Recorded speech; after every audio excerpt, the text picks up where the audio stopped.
So for today's video guys, ayan po yung nakita ko na ginawa ng isa sa mga nagbablog. So ito yung kanin na may mayo na may century tuna. So hindi ko na lang po siya na ano kaganina nakuhaan. Tapos ito yung seaweed. So titikman po natin siya kung masarap talaga. Hindi ko siya talaga na ano na, hindi ko rin ka-expect na makakita ko ng seaweeds. So ayan yon. Tapos ito yung may mayo na may cheese whiz, tapos may century tuna, tapos kanin. So ayan guys, tikman natin kung masarap siya.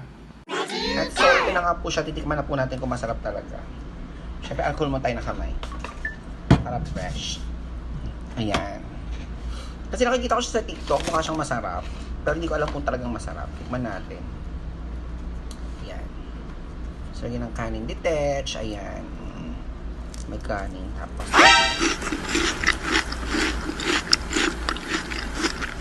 Wow! Nagkasalo yung ano niya. Yung alat, yung medyo manamis-namis. So, century tuna kasi ang yung ginamit ko. Yung sweet and spicy. So, ang sarap niya.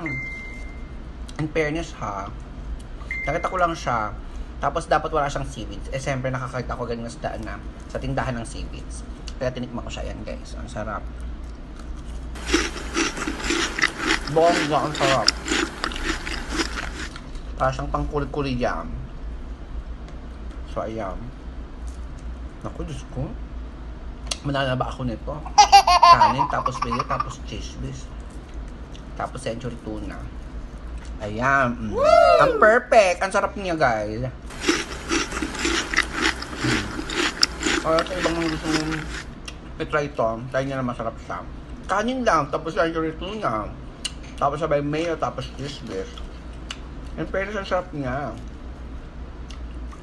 Bongga. So, last na. So, sa mga gusto mag-try dyan, try nyo na ang sarap, in fairness.